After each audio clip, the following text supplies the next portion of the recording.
Donald Trump loves tariffs. Say the most beautiful word in the entire dictionary of words is the word tariff. I love tariff.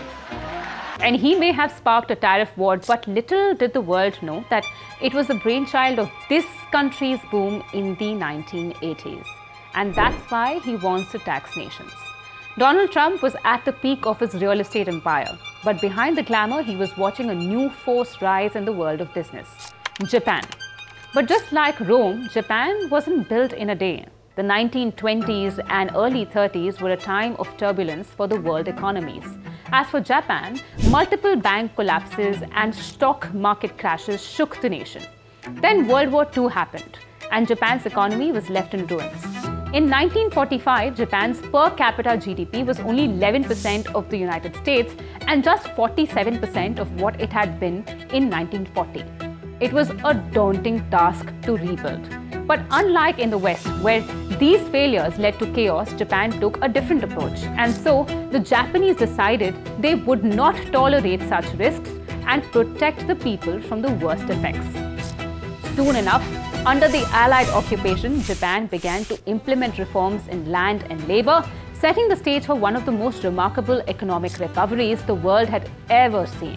From 1955 to 1973, the government led industrial policies focusing on export-oriented industries and pushing for high savings and investment.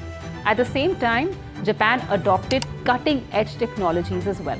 And just like that, Japan's economy began to grow at an incredible rate, almost doubling in just a couple of decades. By the 1980s, Japan had become the second largest economy in the whole world. Its share of world trade grew closer to 9 to 10%, and its exports were comparable to those of Britain in the 19th century. Japanese technology, especially consumer electronics, dominated the market. Japanese companies like Sony, Toyota, and Panasonic were leading the way in innovation. Japan's per capita income inched closer to that of America's, and its banks were the largest in the world in terms of assets and market value. The world and Donald Trump watched in awe as Japan seemed unstoppable. Japan's success didn't stop at home. It was making waves internationally, investing its massive trade surplus in the United States, particularly in American real estate. Trump watched from afar as Japan went on a Buy America spree. Japanese investment in US real estate soared in the 80s as companies and financial institutions poured nearly $300 billion into high-profile properties like Rockefeller Center in New York and the Pebble Beach Golf Club in California. In 1986, Japan's Mitsui Corporation made headlines by acquiring the Exxon building in Manhattan for a record price of $610 million. Mitsui's president reportedly paid a staggering $260 million above the asking price just to have his name in the Guinness Book of World Records. This was a time of economic anxiety in the US. As Japan surged ahead in industries like consumer electronics and cars, American factories, on the other hand, were shutting down. And Trump, like many others, began questioning if the American-led international order was actually benefiting the United States. The fact is that you don't have free trade. We think of it as free trade, but you right now don't have free trade. And I think a lot of people are tired of watching other countries ripping off the United States. This is a great country. They laugh at us. Behind our backs, they laugh at us because of our own stupidity. He became convinced that Japan was taking advantage of America. In interviews and appearances, he spoke out against the country's trade practices, even calling Japan a mortal threat to American economic supremacy. In 1987, Trump took out full-page ads in major newspapers claiming America was being ripped off by Japan and other nations. He argued that Japan wasn't paying its fair share for America's defense, while building a strong economy off the backs of American support. Last year criticizing U.S. foreign policy. What would you do differently, Donald? I'd make our allies, forgetting about the enemies you can't talk to so easily, I'd make our allies pay their fair share. We're a debtor nation. Something's going to happen over the next number of years with this country, because you can't keep going on losing $200 billion, and yet we let Japan come in and dump everything right into our markets and everything. It's not free trade. If you ever go to Japan right now and try to sell something, forget about it, Oprah. Just forget about it. It's almost impossible. They don't have laws against it. They just make it impossible. They come over here, they sell their cars, their VCRs, they knock the hell out of our companies. And hey, I have tremendous respect for the Japanese people. I mean, you can respect somebody that's beating the hell out of you, but they are beating the hell out of this country. Trump's criticism wasn't just limited to Japan, by the way. He made it clear America needed to tax these nations that were reaping the benefits of unfair trade, and that's exactly what his policy seems to be targeting now as well. I want to tax Japan. I don't want to tax you.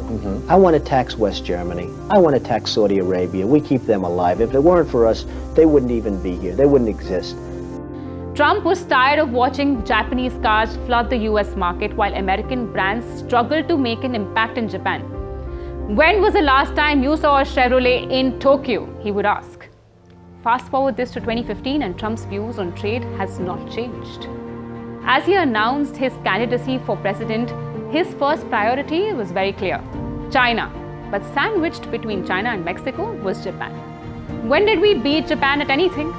Trump would repeatedly ask. It was a fixation that seemed out of place to many commentators. But as historian Jennifer Miller points out, Japan's rise to power had become a template for how he viewed the world, particularly China. Trump's obsession with taxes on imports was born out of this very frustration. He contemplated the idea in the 80s, and by the time he was in office, tariffs had become one of his most steadfast policies.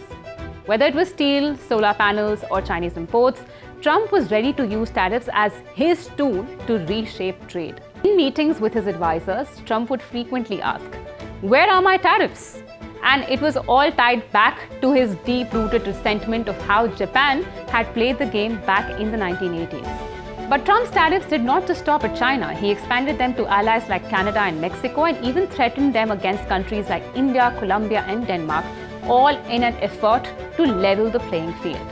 Throughout his presidency, Trump remained unapologetic about his stance. Even as business groups, lawmakers, and advisors urged him to reconsider, he held firm. He believed tariffs were necessary to protect American jobs and businesses. Japan may have been the first target, but for Donald Trump, trade would always be personal, and the consequences of his policies are still playing out on the world today. But one question remains. What will be the lasting impact of his tariff war, both at home and abroad?